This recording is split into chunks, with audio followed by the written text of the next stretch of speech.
Okay, let's try this again. This is the 5th time I've tried to do this video. Anyways, I got blocking to do up here. I got my fly rafter in. So I decided what I'm going to do is I'm going to do log siding on here, and the corners, all the corners are going to have trim on it. Wood trim up along underneath the eaves. And they're going to get painted green. The siding, the log siding is going to be stained a nice brown mahogany color that I found that I like. The facial boards, all that's going to be green. And then the roof I'm going to do right now temporarily on this because I'm going to do an addition on it. But right now on this I'm just doing metal that's coming off a barn that's getting tore down. And then this way, 32 foot, I am putting 12 by 32 addition onto this. Puts me about 650 square feet. So but once I get that on, I'm going to do cedar shake shingles on this with the log siding. Thought it would look sweet with you know, the cedar shingles on there. I thought it'd give it a really cool look. I know it's a lot of work to maintain them, but even if I have to at some point, I can even paint them.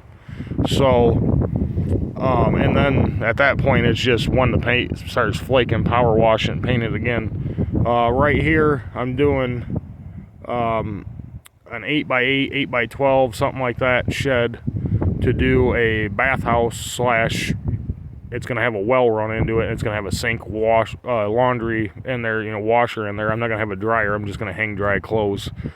And then I'm trying to keep this off grid, so I found a 24 volt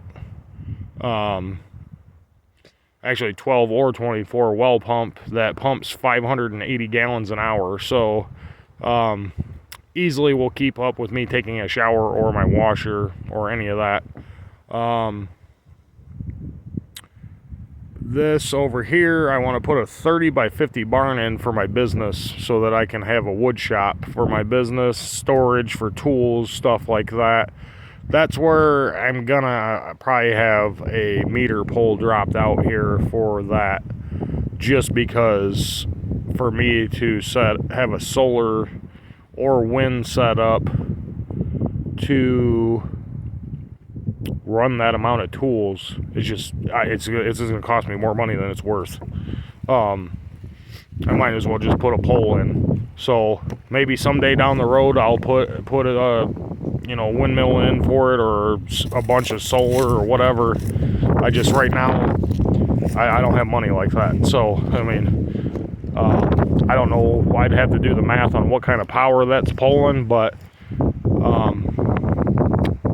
yeah, so I'm gonna move on to this. As you can see, it's looking good. I like it. Everything's nice and straight. I do have a little bow on the fly rafter out here because that last rafter on the wall, when I do the sheeting on the roof, has to be pulled straight when I nail it. If you look, you can barely see it. It's just got a little tiny bow to it. I'm super picky, so I know in the video it looks really straight. If you were here and looked at it, it's got about, from outside to the middle, it's probably got maybe inch bow in it, something like that. I know it's really hard to see in the video looking at it, so you really can't tell. It's not that bad, but I'm super picky. I want everything perfectly straight, or as close as it can get, and I definitely can get it closer than that. So I've got what's going in here. I bought a solid wood door slab for $5 that I'm putting in here. I'm just painting it brown to protect it, even though the front porch is covered. Still want it protected from the weather. That's a 3 foot by 5 foot opening. Well, it's actually a little bigger than that right now. It's a 3 foot by 5 foot piece of glass window. And then I got 3 foot by 4 foot double swing windows that are going in the back. And then I have 3 more of those that are going to go in the addition. And then I have a little 2 foot by 3 foot swing open that's going to go somewhere. I haven't decided where yet.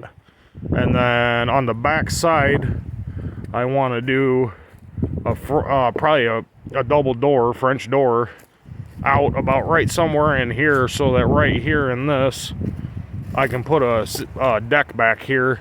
And as you can see, in the summertime especially, this is extremely quiet and private back here. There's a road over there that you can barely see it over here. And that's about 400 or 500 foot away from me right now. So right here, extremely quiet. I want a deck back here. These little baby trees over here, not this one here. Well, that one might come out, this one here, and that one might too. But that bigger one right there is definitely going to, and this stuff over here, and I'm going to put 2 white pines in here and let those grow up so I can block the view over that way. And then I want to put some pine trees along the back here to give me some privacy. So it's going good. It's been about a month since I actually started on this. I've been coming out here after work and on the weekends and doing what I can to it by myself. And this is what I got. So if you're trying to do, and I got a deal on the dimensional lumber, but I probably only have $1,000 in this right now.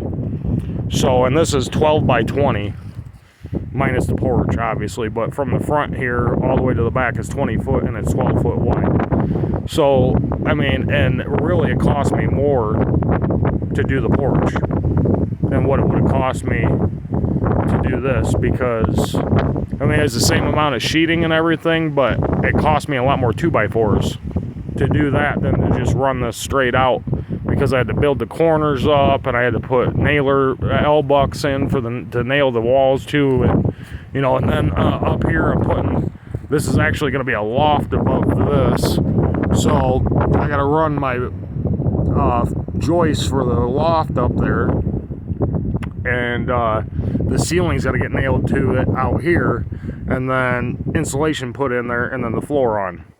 So I don't even know if I'm going to get into that this year. I'm definitely going to have to get the ceiling in so I can move into it, because I'm trying to be in it. I'm shooting by the end of this month, so I got quite a bit of work left to do. I do have a friend coming to help me this weekend. We'll see what happens. I'm hoping by the end of this month, early December, I can be moved into this.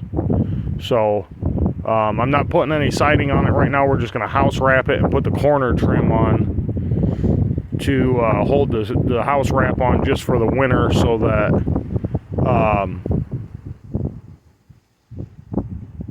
it doesn't blow away. And then next year a whole bunch of stuff's happening, so I make most of my money during the summer. So as we're getting to the end of the year here, since this was a late thing that happened to me, I've been trying to find a place to do this, and it was offered to me in the beginning of September. So in 2 months I went from this looked like that back here. I got this all mowed down, trees cleared out of here, and almost done with the cabin. So for 2 months by yourself, not bad. Well, minus the one time I had my friend out here helping me and my 5-year-old son out here helping me. Pretty much have done it by myself. So everything's working out really well. It's going very, very smooth. I'm very, very grateful that God has allowed me to do this and has helped me. I couldn't have done this without him. There's been some stuff that I did on this that I definitely know he was helping me, because there's no way that I should have been able to do some of the stuff on this by myself that I did, you know, especially like, you know, the big LVL beam that's, you know, 8.5, 9 foot long. Yeah, it's over 9 foot, you know, and that's a 1 3/4 by 12 foot or 12 inch LVL. That's pretty heavy to hold up there and nail up by yourself, and I was able to do it. Same thing with the rafters, all went up by myself. I mean, as you can see, the wall is perfectly straight pretty much. I mean, it might have a little bit to it, but I mean, everything went up by me. I did everything, so except the floor joists. So, and I already had that laid out. My buddy I cut them and he nailed them in. So everything's pole barn spiked. The rafters are timber locked into the top plates. It went really well. So I just want to do a video, let anybody that is watching this know what's going on. And if If you have any questions, leave them in the comments. God bless. Have a good day.